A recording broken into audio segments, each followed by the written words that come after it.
Is it too early for 2025 sleepers? It's never too early. Let's discuss on fantasy baseball today in 5.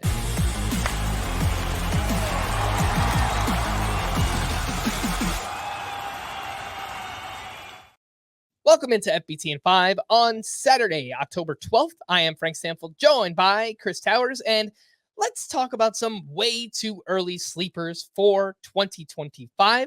I would tell everyone to sign up for the FBT newsletter where you could read about these even more in depth.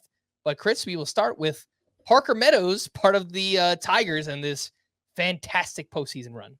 Yeah, and he's been a big part of why the Tigers have been so good in the second half of the season. Remember, Parker Meadows came into the season with a little bit of hype, and I went back and forth on whether I wanted to include him or Kerry Carpenter as a sleeper because I think there's a lot to like about both. But I think Meadows has a little more of a fantasy-friendly skill set, and we saw that when he came back from his demotion to the minors and then a hamstring injury. Remember, he played, I think, 3 games and then came back and didn't miss a beat, hit 300 over his final 50 games, 23 homer, 19 stolen base pace. And I think the biggest thing for me is he started 49 of the final 54 games that he was available for. So he was not the part-time player that we thought he would be early on in the season. There will be some skepticism about what he's done. I think the biggest thing is 233 expected batting average is pretty alarming. But he's got power, he's got speed. He seems to be growing into a lineup that is getting better. And I think Parker Meadows is someone that if you can get as like your number 4 outfielder, you're going to be in a really good spot next season. Let's talk about Christopher Morell. This one's pretty surprising, Chris. And because obviously he got traded to the Rays, we thought, all right, maybe they'll work their devil magic once again. It did not happen. Well, they're not the Devil Rays anymore, so that's part of why that went wrong. No, I think the problem, I've been a pretty big Morell skeptic, and I think the problem was he got talked about as if, 1, there was superstar upside, and 2, as if he had figured a lot of it out. And I know he had a pretty solid 2023, but it was super streaky, and in 2024, the hot streaks never came. And I think the problem is there's obvious skills here. There's obvious talent here. He hits the ball hard. He's a good athlete. The sprint speed was down this year, which makes me wonder if maybe there was an injury that he was playing through. I know he fouled a ball off his foot a couple times early on in the season, but that was the issue for him last year, actually, is when he hits the ball hard, too often he hits it right into the ground, right down the line, or even to the pull side foul and hit it off his foot a couple times. But it's not hard to see how if he just straightens things out a little bit, hits a few more line drives instead of pop-ups or grounders, hits a few more balls that aren't quite down the line, you can see how Christopher Morell could really take a big step forward. And obviously, I think it doesn't hurt giving the Rays a full offseason to try to work their magic with him.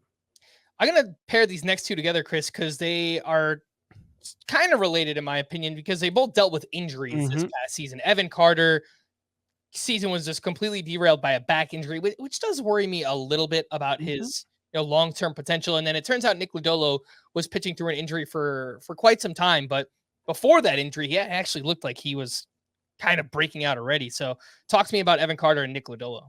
Yeah, I think in both cases, it's a bet on a recent high-end prospect or highly valued young player, Nick Lodolo's case, where they just, I don't want to say they were never healthy, because in Nick Lodolo's case, he clearly was. He went on the IL in late June with I think it was a blister on his finger. And when he went on the IL, he had a 2.76 ERA, 3.37 FIP, and a 26% strikeout rate through his first 11 starts. After he came back, 7.54 ERA, 24.3% strikeout rate. And he said the biggest issue was he couldn't grip his curveball.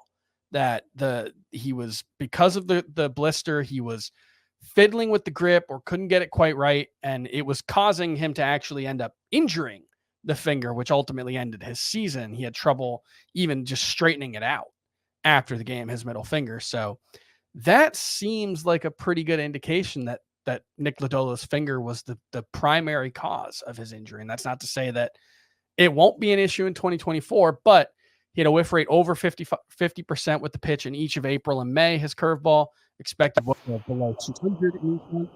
wasn't nearly as good after that. So if he gets that curveball back, I think that Nick Lodolo can still be a high-end option. As for Evan Carter, the back injury is really concerning, but he was 97th percentile in sprint speed this year.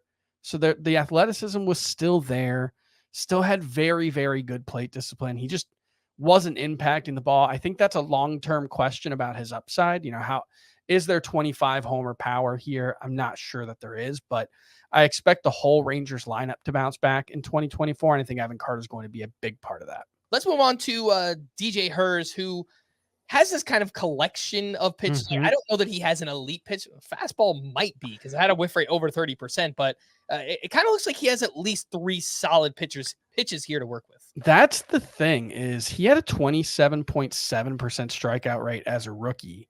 And the fastball was the biggest part of it. He had a 30.5% whiff rate, like you mentioned. That was the 5th best among 110 pitchers who used their 4-seamers the most this season, which is weird because it's a 93.5 mile an hour pitch on average, which is about average even for a lefty these days. But there's something about the way he releases it, the way he hides it, the arm angle. Hitters have trouble picking it up. And then you look at the slider and the changeup, and they're both like 27 to 28% whiff rate pitches. So not great, not terrible, but they rate out as above average by the Stuff Plus metric. I think there's room to grow.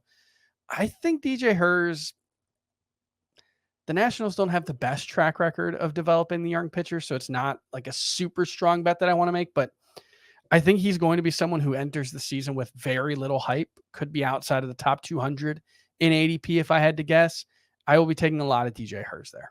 And lastly, Andrew Painter, who just a couple of years ago was one of the top prospects in all of baseball. He still is, but we haven't heard from him in a while because he had Tommy John surgery back in 2023. So he's just kind of returning now. Turns out he's going to pitch in the Arizona Fall League, Chris, where you're going to go out and see a couple of games. Maybe you'll even get to see Andrew Painter. That would be awesome.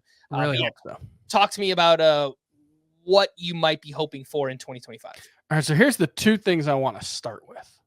This was arguably the top pitching prospect in baseball 2 years ago. It looked like he was going to make the Phillies rotation to open the 2023 season as a 19-year-old. Crazy. If you do a little bit of math there, you'll realize he'll be 21 when this season starts, despite not pitching the last 2 years. Now, obviously, look, we haven't seen him pitch the last 2 years. There's no guarantee he comes back from Tommy John surgery and is the same guy. Generally speaking, it seems to be more of a speed bump for most pitchers these days, at least your first Tommy John. The second one's a little more iffy, but I think there is a chance for a Paul Skeens level outcome here. I don't know if he's quite that talented, but we are talking about a similar caliber of pitching prospect. Might be even more limited in his workload in 2025, but if you get 100 really good innings out of Andrew Painter in the final rounds, I think that's going to feel really good on draft day. All right. For more extensive fantasy baseball coverage, listen to the Fantasy Baseball Today podcast on Spotify, Apple Podcasts, or anywhere else podcasts are found. Thanks for listening to Fantasy Baseball Today in 5, and we will be back again next week. Bye-bye.